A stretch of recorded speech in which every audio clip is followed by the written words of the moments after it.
top of the table, but it's been a tough week for the Blades. Defeat to QPR followed a draw against Birmingham here at Bramall Lane. Now Paul Heckingbottom's side are back on the road, looking to rediscover that winning feeling. Stoke City stand in their way as Sheffield United look to secure a fourth away win in a row. For all of the match pass information and broadcasting regulations for today's game, go to the club's website, sufc.co.uk.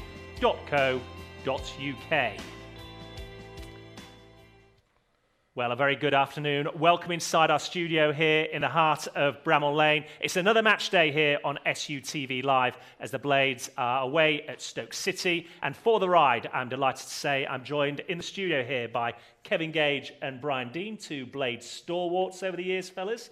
Great to have you with us. Yeah, it's good to be here. Now, let's talk about the last week, because by Sheffield United standards this season, it's been a rough ride, hasn't it? Just 1 point from the last two games. I know you've seen every kick, Gagey. What have you made of it? Yeah, I mean, very disappointing, obviously, with the results. I don't think the performances have been quite as bad as people are making out. You know, I think on any other evening, we'd have won that game against QPR. First 20 minutes, we were swamping them. You know, we had chance after chance, wave after wave of attack.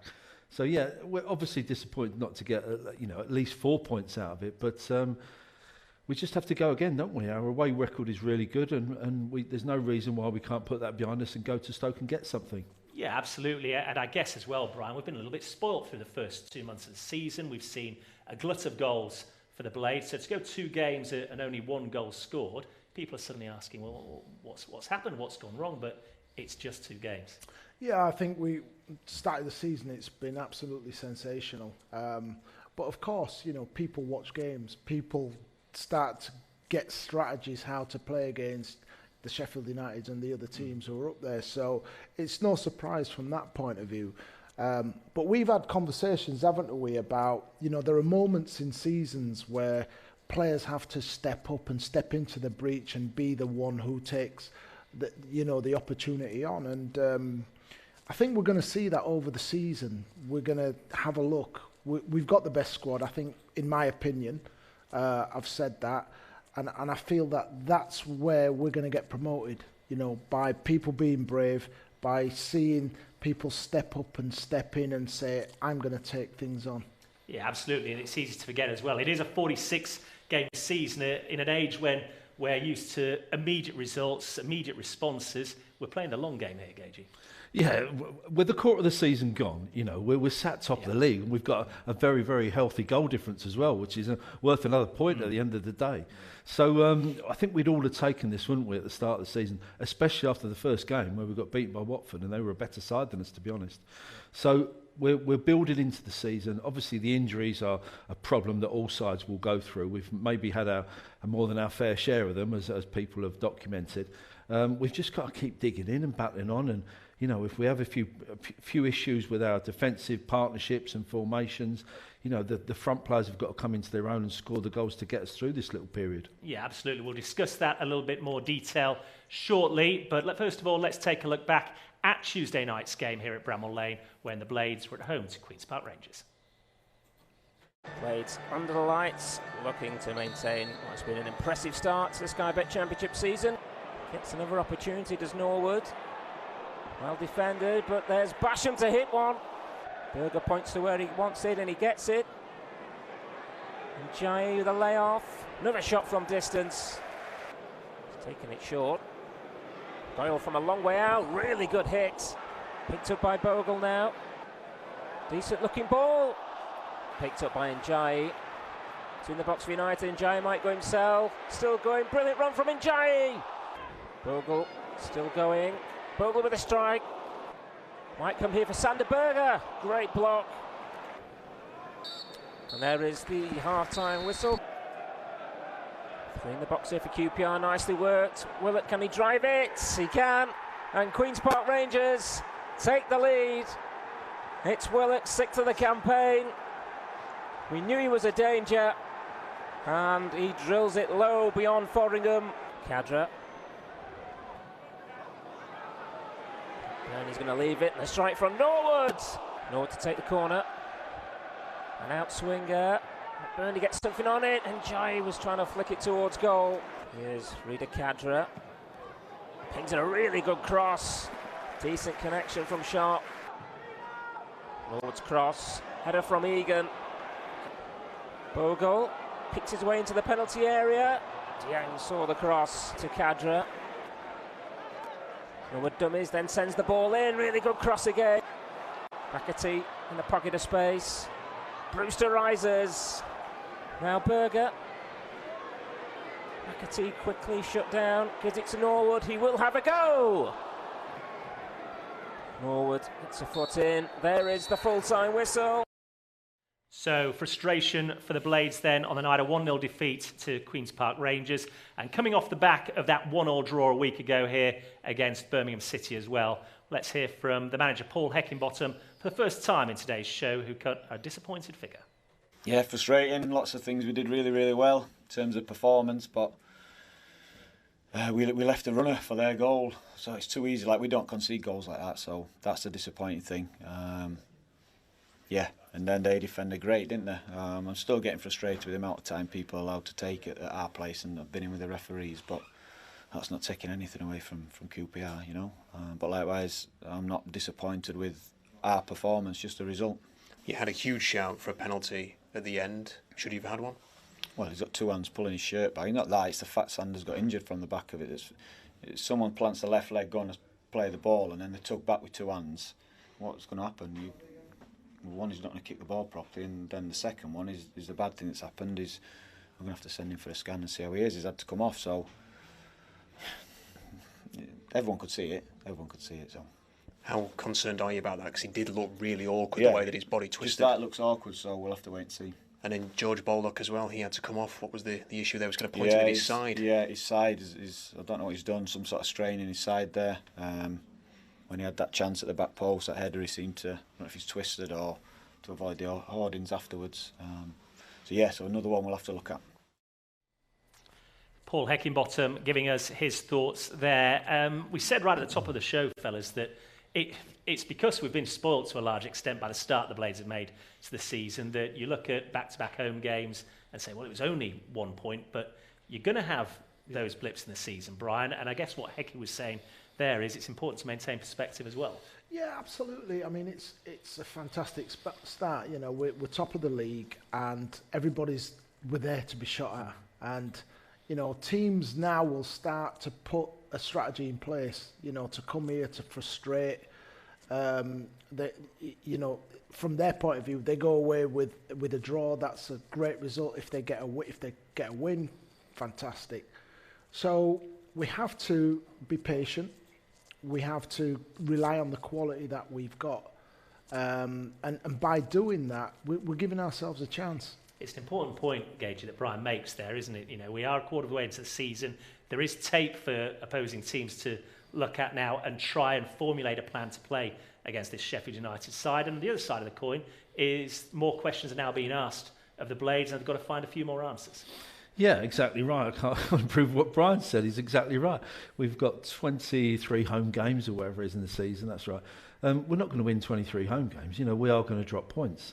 And teams are going to look at us and they're going to study how we play, especially at home, wave after wave of attacks, as I said, and they're just going to flood the areas of the central defensive areas, really. Yeah. I always think we're better when we attack on the wide areas, and there was too much on Tuesday that went straight through the middle. It was all getting very too intricate. We should have got the ball a bit wider. But Hecky summed it up really as well, because he used the word frustrating twice, and that's just what it was. You know, we just couldn't get that final pass, not quite enough quality, you know, in the final, either the final ball or the final finish, which is unlike us, because we've started the season and we've been excellent in that area.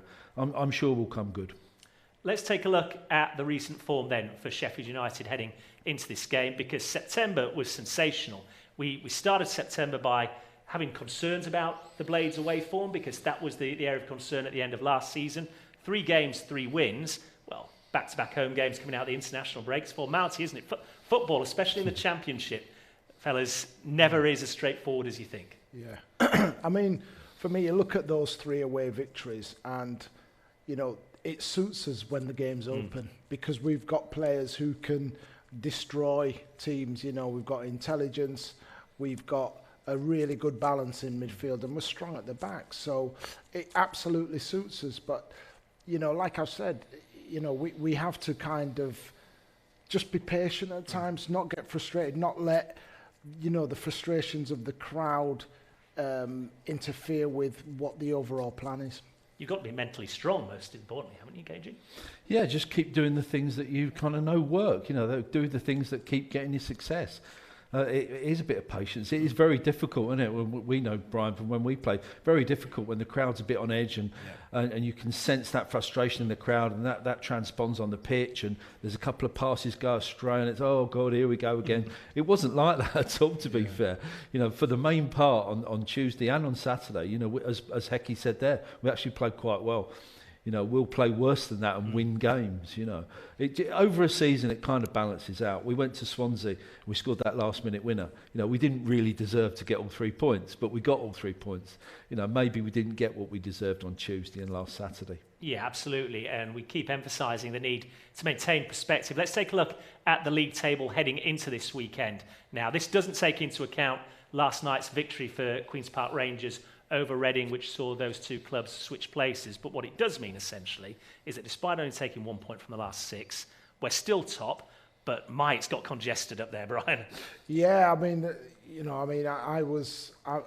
very impressed with the new manager at Queen's Park Rangers. He was Stephen Gerrard's assistant, obviously wanted to be the main man. And they're interesting. They've got a lot of what I saw as being young athletes in the side, technically good, perhaps ones who transition better when you've got somebody who is actually communicating with them rather than a shouter and a baller. Somebody like my old teammate Paul Ince, perhaps. You've got to give a little bit more detail for these young players, and they take it on board. So that's going to be, for as long as it lasts anyway, that's going to be a team to watch for me. But I think from our point of view, we're up there. Norwich, they're always going to be up there. They've more or less maintained the same squad, haven't they, throughout the last 3 years. So you would expect them to be up there, and Dean Smith's a good manager as well. So it is getting congested, but even if we do come down a space or two, sometimes it's better having a target to aim for. Yeah, and you look at the league table as well, Kevin, and the fact that you can have a blip, you're still top of the table. The pack have come back to Sheffield United, but it was always going to be so in this division. Yeah, with the best will in the world, I don't think no one's going to run away with the league, are they? It's going to be tight. There are teams all much of a muchness up there, and when I say that, they're good quality much of a muchness. Listen, let's not panic just at the moment. Let's panic if we get even more injuries, and we are really, really struggling. But we're okay at the moment. We've had a blip in results, not in performances, but we've had a blip in results, and we just need to take stock and just be confident and keep improving and keep grinding points out. Well, that seems the perfect segue to bring in today's team news, which drops just as we came on air for this visit to Stoke City, and Sheffield United make a number of changes enforced by suspension and injury. It's 4 in total. You'll see Rhian Brewster coming in for Ollie McBurney, who's suspended for 1 game. Reda Kadra returns to the starting lineup, as does James McAtee for his second start in Blades colours, and young defender Kyron Gordon. Ben Osborne is a welcome return to the bench alongside a number of youth players. Gage, you've seen a lot of Sheffield United in pre-season, their youth team, but 4 changes really does highlight what you were saying about injuries.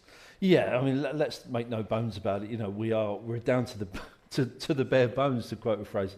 You can just look at the bench to see that. We talked about the squad depth. Well, we're looking at some of our under-23s now to fill these positions, but it's opportunities for some of the other players to come in and put a good performance in.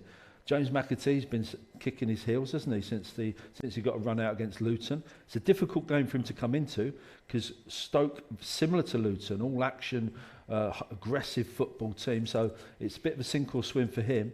Doyle got no worries about at all. I think he's proved his worth. Kyron Gordon's been sat on the sidelines watching other people. Basher's been brought in and playing in a strange position on the left-hand side. He's got an opportunity to re-establish himself, as a proper squad player, a proper first-team player. So yeah, as one door closes for someone through injury or whatever, then another one opens for one of the other players, and it's up to them to grab it. And we mentioned that Ollie McBurney is suspended. The 3 other players to miss out. George Baldock has a side strain. Jayden Bogle we saw suffer with a bit of cramp on Tuesday night, so he's not involved in the team today.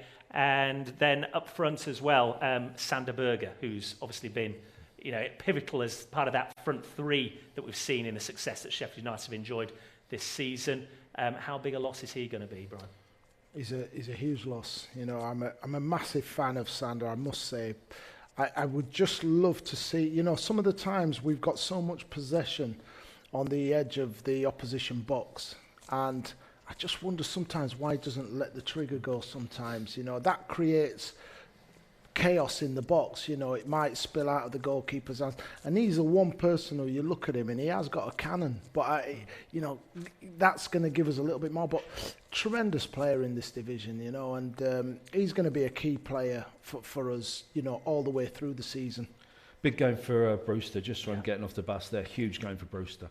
I mean, he's been in and out the side. He's had a little run here and there. Scored 2 goals for England under 21s. Came back full of beans. Not getting a place in our starting 11. He's been preferred this afternoon for Billy Sharp, which is a big call, because you might have expected Billy to lead the line with his experience, but huge opportunity for Brewster to go out and really cause the Stoke centre-half some problems. He's looked really good when he's come on. He's looked really sharp, he's looked strong, he's looked fit, he's looked eager, enthusiastic. So now he needs to do that over 90 minutes. I don't know if we can see the formation graphic as we expect Sheffield United to play. I'm told that we can't at the moment, but we'd imagine that James McAtee will fill in on that forward right side role that Sander would usually take. Do we expect that to suit him? Well, I think he'll play on the left side. Doyle was right-footed, so I think he'll play on the right side of Norwood, and then McAtee with his natural left foot will play on the left side.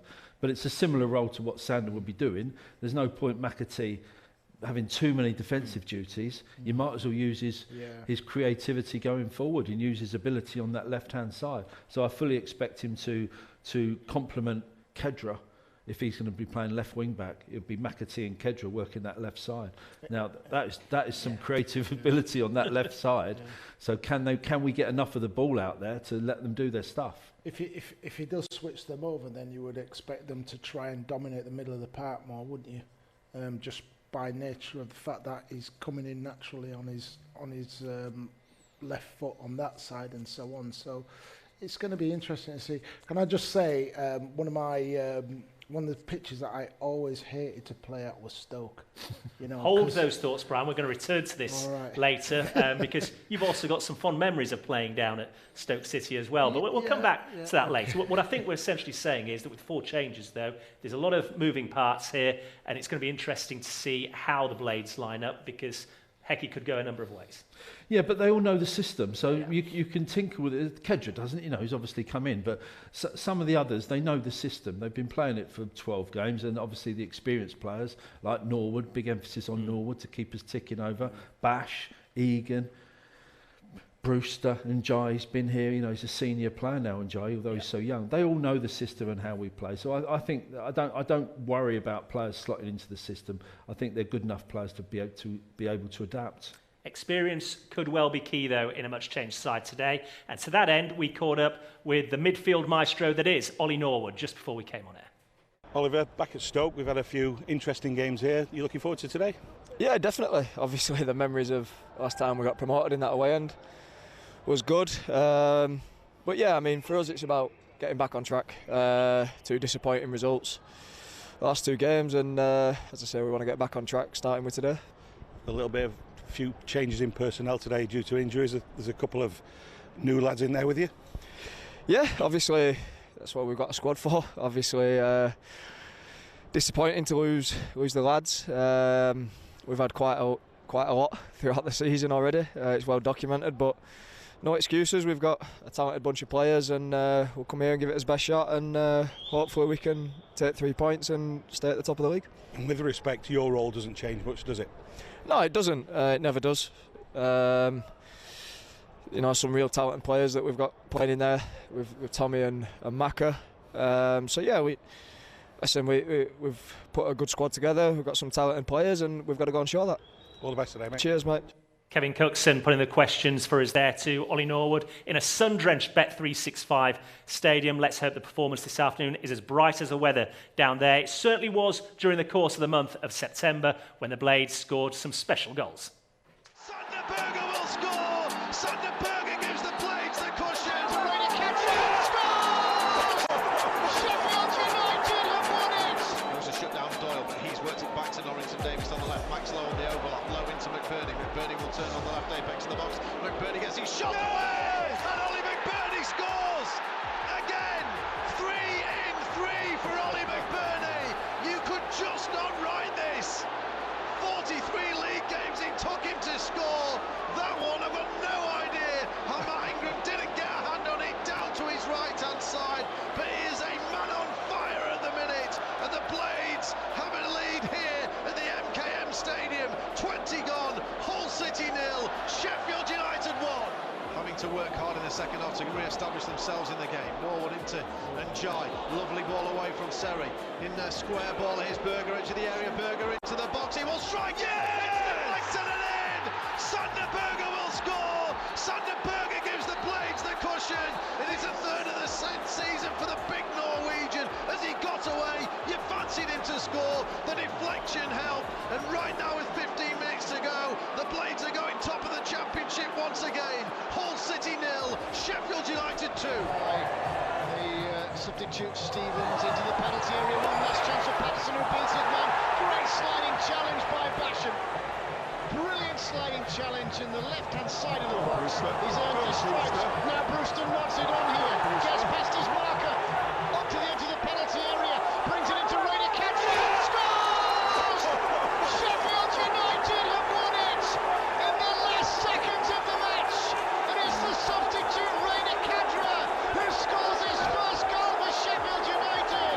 Swansea are screaming for a free kick, but Sheffield United celebrate a last cast goal as Raider Cadra coolly slotted home after a blistering counter-attack. It was almost time, but in the nick of time, Raider Cadra's nicked it. Swansea 0, Sheffield United 1. In the championship, no goals between Newcastle and Bournemouth, and it's run back here by Njai. Edge of the box, beats another man, shoots off the post and in. Sheffield United have taken the lead, completely against the run of play, but in their first real moment of quality, Elliman Njai worked and weaved his magic inside the 18-yard box, and then let one fly in off the woodwork as Sheffield United take the lead at Preston. Preston 0, Sheffield United 1. It was a superbly executed sliding tackle. They'll take the ball. Berger has won it back here on the edge of the penalty area, crashed into the keeper and it's gone through, and Sheffield United have scored. Sanderberger takes the congratulations from his teammates as Oliver Burney goes over to celebrate with the Sheffield United supporters. As Sheffield United double their lead here at Deane. Outstanding scenes here as Sanderberger has gone down, suffering for his troubles in the build-up to that goal. But as things stand, no concern about the scoreline. The Blades lead by 2 goals to 0 and are on their way to 3 massive points. 3 games, 5 goals, 9 points taken in the month of September. You can have your say by picking your vote for that by just logging your comments in that sidebar on today's pre-game feed. Just go A, B, C, D or E, whichever you prefer, and type it in there. Kevin Gage, Brian Deane, some good strikes there. What was our favourite? For drama, Kedra, but for me, for class you and can composure. only pick one, Gage. Yeah, I'm gonna. It's Njai. Against Preston. Yeah. I like Cadra's goal. I thought that was a fantastic goal for a number of reasons, some of which Kevin has mentioned. We've got a divergence of opinion here in the studio. As I say, you can have your say by typing A, B, C, or D or E in that sidebar on the YouTube channel right now. Of course, those 3 games and 3 wins all meant that manager Paul Heckingbottom was understandably voted Manager of the Month for September. These are his thoughts on receiving the award. Well, it's great, obviously. I think things couldn't have gone much better in September, but I think this one, we spoke last time, didn't we, about everything we'd done, about getting to try and get a good start and everything, but I think September we're down to the players. We've started becoming short with injuries. 3 away games, tough games, and we had to dig everything out, and to keep 3 clean sheets was, yeah, we're brilliant. So I think that's down to players and their resilience and their work ethic. Do you believe in the curse? Well, it worked, didn't it? No, we got a point after. No, I don't. Honestly, it's not. The awards are nice, but by the time we're talking about now, they're generally like this. They're long gone, aren't they? So yeah, it's strange. Yeah, it's strange because you're always on to the next game. However, it is evidence that Sheffield United as a team are doing very well right now. Yeah, we've had, like I said, we've had a good start, but that's all it is. Good start. 12 games in, 2 points a game average is great. Like, we'd have taken that, of course we would, but we can't settle. We know it's tough. We know how tough the league is, and yeah, that's all it is. A start, quarter of the way through. Back-to-back Manager of the Month awards for the Blades boss Paul Heckingbottom. Congratulations to him and the team, having won it in August as well as September. Chaps, it didn't affect the Blades' form in September, but October, Gage, hasn't got off to quite the right start. Yeah, I don't think he'll be winning it this month, but it'd be nice if he did, because we're going to have a fantastic next few games. It's nice that he shares it around, though. When he won it in August, there was a fantastic photo of him with all the training ground staff and the cooks and the people who cleaned it and everything, everybody involved, all the youth team, scouts and everybody, coaches. It was fantastic. So, yeah, he's a good manager, isn't he? Let's be fair. We're lucky to have him. Yeah, Dino, well deserved. Absolutely. I think we've been the standout team, and I feel that he's been the standout manager. Absolutely. And the games continue to come thick and fast in the month of October. Next up, having had 6 days following this game this afternoon against Stoke, we are at home to Blackpool next Saturday, 3 p.m. kickoff for that one. And that's quickly followed by an away day on Tuesday night at Coventry City. 7:45 kickoff, SUTV live on air from 7. And then the big one against Norwich City 2 weeks today, the 22nd of October, SUTV live on air from 2 p.m. for that one. Now, of course, Christmas is fast approaching, a little over 2 months away. We've spoken at length about the third string kit this season that the Blades have. It is available to pre-order now, and if I do say so myself, it looks pretty good.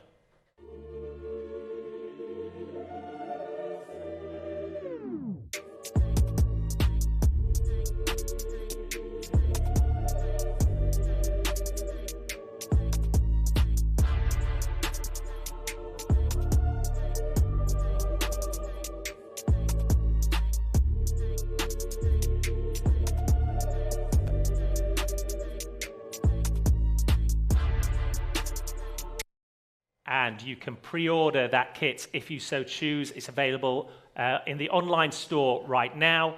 Gagey, we're going to see it in action for the first time this afternoon at Stoke City. I like it. What are your thoughts? Yeah, it's lovely, isn't it? It's a bit different. Any Sheffield United kit's nice, isn't it? I can see me out in that, a nice pair of jeans and a pair of trainers. What about you, Brian? Okay. You're not going to stick them on with the jeans and trainers, no? It'd be nice to have one with the name on and just, have as a little memento, but I'm not sure I'd be out drinking. Hold on, I didn't say I was going to put a name on the back. Dino's going full fan on us. You're not a player anymore, Dino. I know, but I've gone one step further, you know what I mean? I'll just look at mine, you can go and wear yours in the pub, not me. I like it. I'm on board with this. So yes, if you do like that third string shirt, we're going to see it in action with the lads this afternoon, and it is available to pre-order online right now. Stoke City away is the challenge for Paul Heckingbottom's Sheffield United this afternoon. Looking to get back to winning ways, won all 3 on the road during the course of September. And last year, when these two sides met here at Bramall Lane, it was an absolute thriller. Stoke in their green shirts, black shorts and green socks. Nick Powell there getting this match underway. Egan goes to the near post. Looking for Davies, who gets something on it. Acrobatic effort from Gibbs-White. Stevens, that's a good-looking ball now for Billy Sharp. Sharp with a deep cross to the back post. And it goes. Gibbs-White was half a yard free at the near post there. Couldn't quite climb tall enough. Now Norwood to deliver. Looking for Billy Sharp. What a chance! Gibbs-White looking for Njayi. Can he wriggle clear? Njayi with a strike and another save. Stevens joins the attack for Sheffield United. Final minute of the first half. Stevens gets the cross away, and it's a half chance again. Illumin and Jai think going to be a corner. Bogle for the Blades. Sharp is wide, return ball towards Bogle's a really good one. Bogle's going to get there. Bogle across the penalty area, somehow it's kept out. Still alive for Sheffield United. Stevens! Now the space for Stoke all of a sudden. Brown back to goal, he managed to turn. Brown gets the shot away, that's a wonderful goal from Jacob Brown. He only needed half a yard. Struck it low beyond Robin Olsen. Delight for the former Barnsley man. 55 on the clock. It's Blades 0, Stoke City 1. Nice combination between Sharp and McGoldrick. McGoldrick scores. Mousset! Release Mousset off the bench, and he equalises for Sheffield United. The build-up play from McGoldrick and Sharp was first class. The finish by Mousset into the top corner. 79 minutes on the clock. Blades 1, Stoke City 1. Bring Stevens into play. A lot more verve about this attack now for Sheffield United. Stevens across. McGoldrick! David McGoldrick, how this game has turned on its head. Low cross from Stevens. Finished by McGoldrick. What a turnaround for Sheffield United. 82.5 minutes gone. Blades 2, Stoke 1. Drama on that day, a 2-1 win for the Blades. We take more of the same, thank you very much, this afternoon. Okay, if you are just joining us, where have you been? We've got less than half an hour to go to kick off here on SUTV Live. The Blades on the road at Stoke City, and here's a reminder of the starting lineup for Paul Heckingbottom's Sheffield United this afternoon. 4 changes to the starting 11. Ollie McBurney misses out through suspension. Jayden Bogle, George Baldock, and Sander Berger are all missing through injury. It means young Kyron Gordon takes his place as part of a back 3. James McAtee comes in for his second start in Blades colours, and there's a recall for Reda Kadra and Rhian Brewster as well. Kevin Gage, you've seen a lot of this team. I want to draw the attention to what we see on the bench. Sai Sachdev is a 17-year-old forward-thinking right back, but alongside Jefferson, Brooks, Arblaster, these are all homegrown talented players for the Blades, and really the full squad is now being called upon. Yeah, I mean, fantastic experience for the lads, isn't it? Especially Satchev, as you say there. He's got a huge future ahead of him. Really, really top kind of wing attacking fullback, the modern wing-back type role. You know, fullbacks aren't fullbacks anymore. They have to be able to get forward and join in with the attack, and he certainly fits that category. But Andre Brooks as well, been an excellent player for the 21s for ages, on the fringes of the first team squad, you know, not really getting an opportunity. Who knows? It's a fantastic opportunity for them, and they may be needed. A couple more injuries today, they'll be brought on, and I'm sure they'll do a decent job if required. Yeah, Brian, we've spoken about the strength and depth that Heckie's got with this squad. Well, we're going to have to see it now at this stage of the season, I think. Yeah, I mean, we're going to be tested today. You know, Stoke is traditionally one of those places where it's always a difficult game, you know, because the two sides in the stadium are open, so it means that there's like a wind that swirls around. It's usually a very physical game as well, so you know, for those young players in there, it will be a real sort of like eye-opener into what the Championship is all about. But as Kevin said, if they come through that, then it's, you know, it's great additions to the squad, and you can take the positives from that. Well, let's take a look at Stoke City and their starting lineup this afternoon now, because they're managed by Alex Neil, who has already played Sheffield United as boss with Sunderland this season. It didn't turn out too well for him on that occasion. However, he makes just the one change to the side that got a 1-1 draw on Wednesday night away at Burnley. Josh Lauron, at the bottom of your screen there, comes into the side in place of Liam Delap, who drops down to the bench. Harry Clark is also on the bench. He came on to get an 87th minute equaliser in that game. But out of the players that we see there, fellas, who are the names that stand out? Well, there's the youngster Phil Jagielka, of course, inexperienced lad at the back. 40 years old now. He's 40 years old. He's played about 750, 800 games, a remarkable career. But you know, you'd like to think if Brewster gets a bit of a run on him, he could give him a torrid time. They're a functional, strong, organised side. It seems silly to say this, but the manager's under a bit of pressure because even though he's only been there like 6-7 weeks or so, I mean, they lost their last home game 4-0 to Watford, and they're still to win at home. So, you know, the crowd will be on their back, and they'll be ready to turn on them if they don't produce this afternoon. So, you know, a huge opportunity for us to go there and quieten that crowd and put more pressure on him. It's a tough job, isn't it, the boss of Stoke City, Brian? We saw Nathan Jones go there, and he couldn't turn it around. Goes back to Luton, immediately has success. Obviously, the former Northern Ireland manager tried his luck. Now Alex Neil is in situ, 1 win from 6 games. Expectations are still pretty high at Stoke. Absolutely. I mean, for me, it's one of those places really funny because it's on the outskirts of everywhere. And it is quite an intimidating place to go and play, but it must also be a very intimidating place to be if things aren't going well. You know, I was really surprised when Alex Neil left Sunderland, which is a huge club, to come down here, but, you know, there's probably more to that than we know.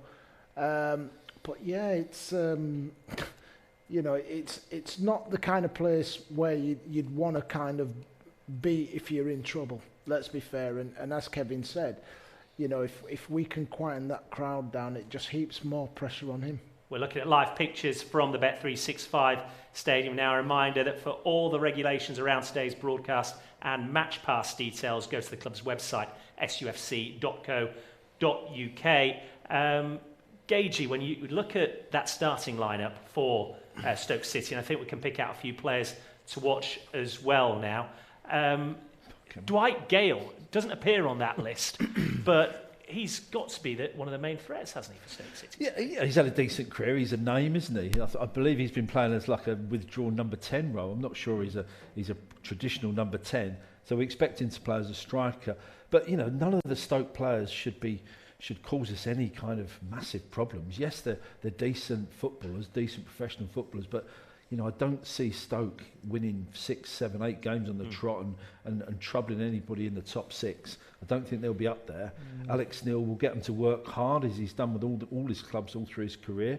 And as we've touched on already, it's a difficult place to go, but again, nothing for us to be too concerned about. I expect us to get something out today.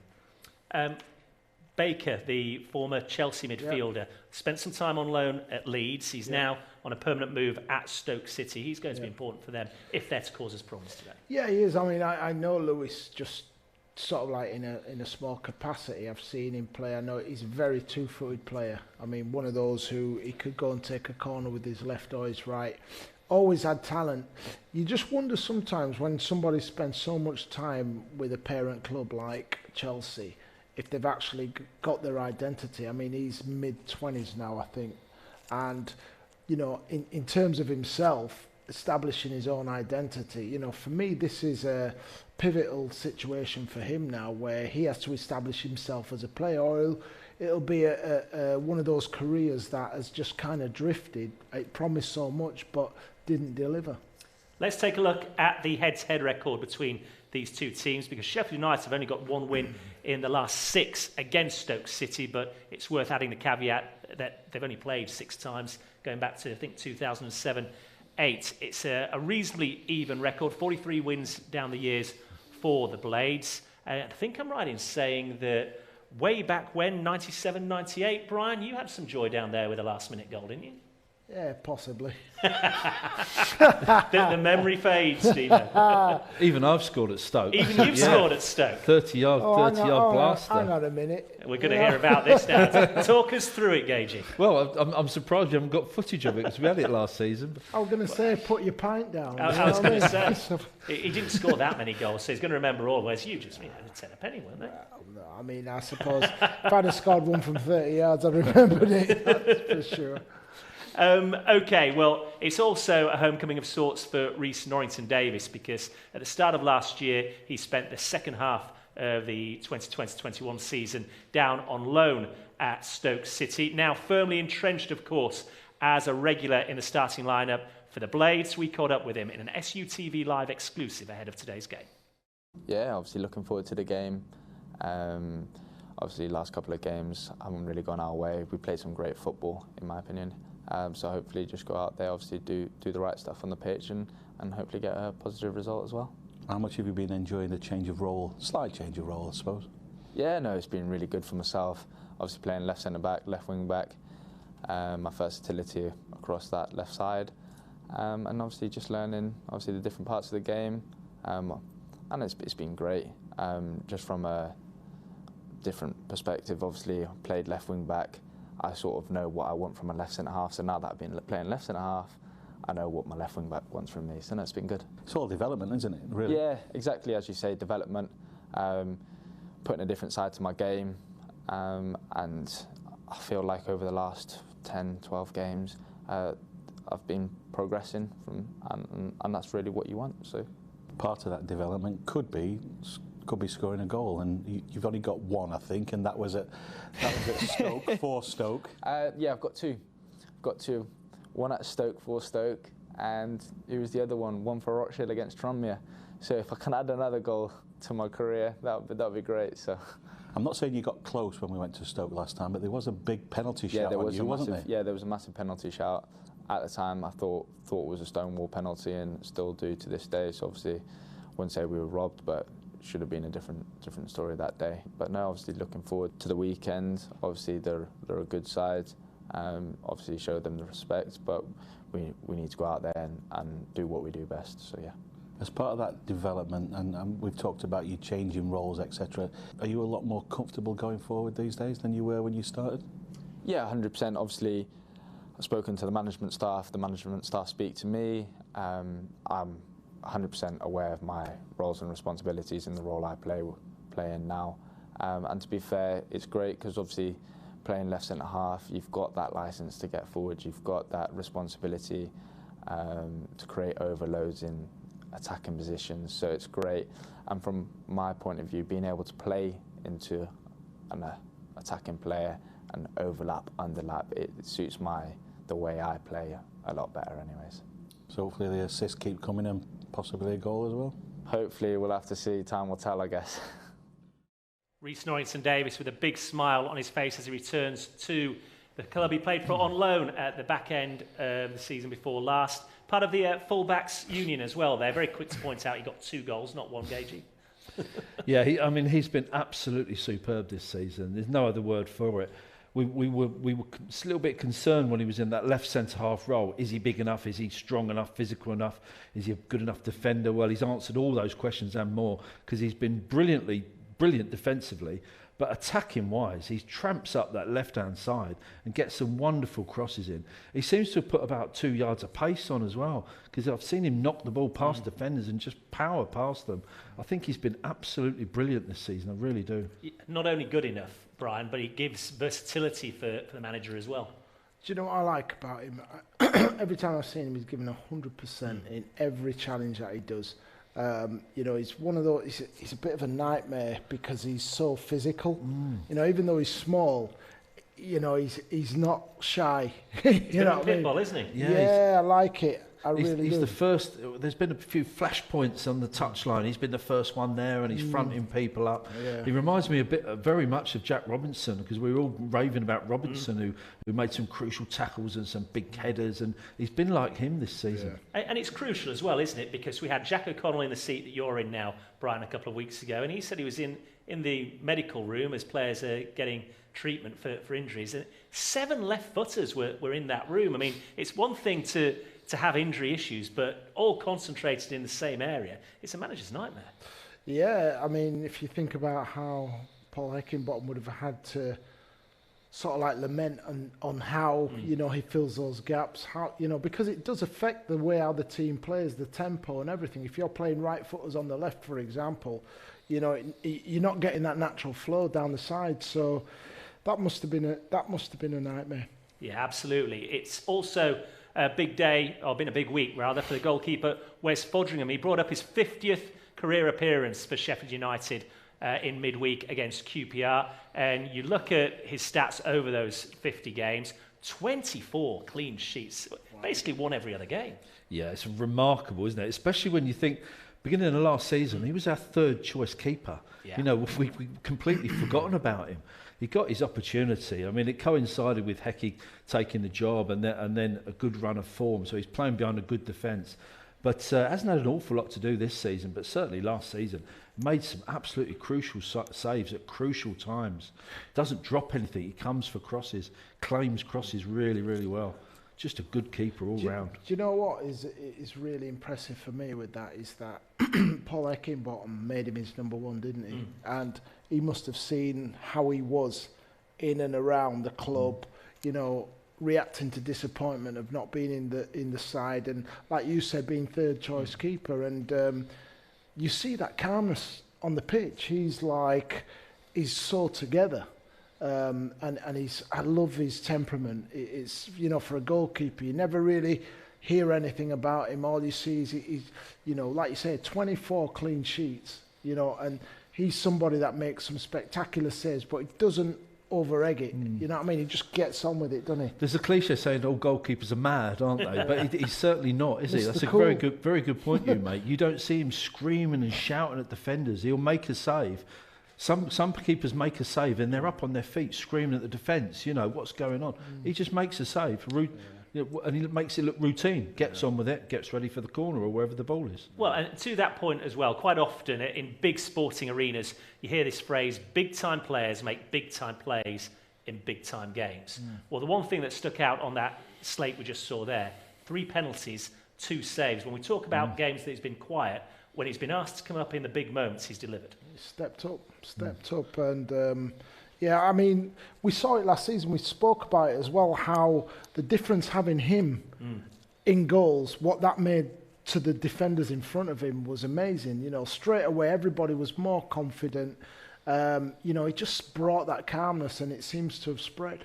As a defender, how important is that, Gage? Hugely important. I was nodding while Brian was saying that. Yeah, hugely important. You should have confidence in your goalkeeper, full stop. But a nice, calm goalkeeper can only help the rest of the defence. You don't need a keeper screaming in your ear, you know, getting all the defence jittery at all. He's been absolutely brilliant. Absolutely. So, cap number 51 for Sheffield United coming up today for the keeper, Wes Fodringham. No Jayden Bogle. He suffered a bit of a knock in midweek, but we caught up with him leading up to this game, and like the rest of us, he's going to be an avid viewer this afternoon. Yeah, it'll be a tough game. No matter when you play Stoke or what manager they've got, they know that they're going to play a type of way that's going to make it difficult for us. So again, it's down to us to approach the game with the right mindset and go there and do what we need to do. It'll be tough, no doubt about that, but we've got the right group of players to be able to go there and get a result, so hopefully we can do that. The more striking results and performances probably have come away from Bramall Lane so far, haven't they? What is it about this group that has meant you've been able to do that? I think just the personalities we've got in the squad. We've got senior players, we've got young players, players in between, and I think everyone's just bonding well together. It's not just the senior boys that are leading the way, some of the younger boys as well. Individual moments like what Illiman's done so far, it just shows that no matter the age or the experience, everyone's sticking together and doing the jobs, and everyone understands their jobs, which is a massive part of the results that we've got. The thoughts of Jayden Bogle, unfortunately not available to manager Paul Heckingbottom today. One of 4 changes he makes to the starting 11 for this trip to Stoke City. A team with a new manager in charge. Alex Neil's been in control for 6 games now. We can take a look at their recent form because coming out of the international break, they picked up a hard-earned point at Burnley on Wednesday night, but before that suffered a 4-0 thrashing at home to Watford. I wonder, Kevin, what do we expect from Stoke today? I think they'll be gritty. I think they'll give us a hard time physically, hard working. I mean, just the fact that they went down to QPR and Burnley, that's a tough place to go. But QPR, as we've seen, has been a very good side, and they're on a real run of form. So to get a decent result, a clean sheet and a point there is a very good result. So I think it'll be a difficult game today. Really do think, especially with our kind of makeshift side, shall we call it. You know, we're not at full strength, but we need to get something out of the game. What do we expect, Brian, from Stoke? They do have that 3-0 win on the road at Hull City there, but clearly they're a team with their own issues because they wouldn't have changed the manager otherwise. Yeah, and you've just said something key there. It's on the road. You know, they've still got to impress at home. And, you know, this is when you look at character in the squad. You look at players and you think, you know, can they handle, are they big enough for this stage? and he's still getting to know the players. I know that from what I've seen of him anyway, and his body language will tell you that he's a no-nonsense manager. But you know, he's walked into a situation. I mean, I watched the game against Watford, and they were totally outplayed. It was like a training game for Watford. It looked as though they could score when they wanted. So he's got problems at home. My kind of how I view the game is this is a really tough game for us, though. Gage, we're going to let you take your position in the commentary booth shortly, but we can't let you go without asking your thoughts on the game and how you see it going.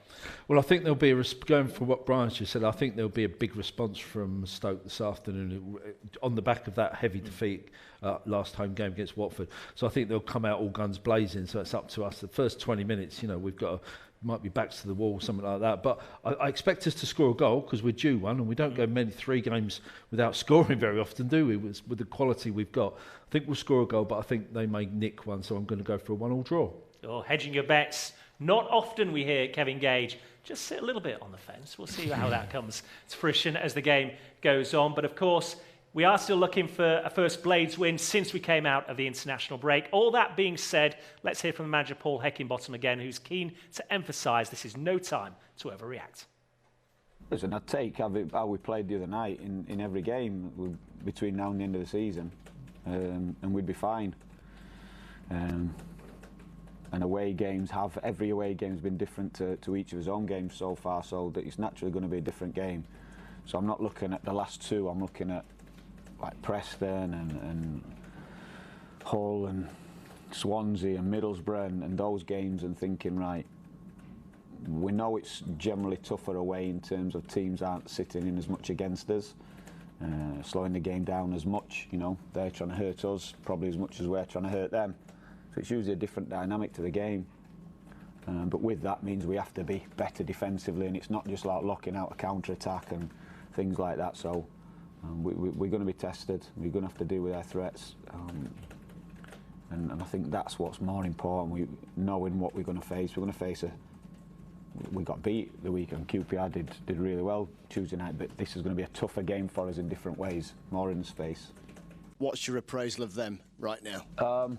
Seen the last couple of games, and they've been different, totally different. Against Watford, I think the 4-0 exaggerated the things that went wrong in the game. You know, for 60 minutes it was pretty even though they were 1 down, and the 2 shapes lended themselves to be man for man all over the pitch.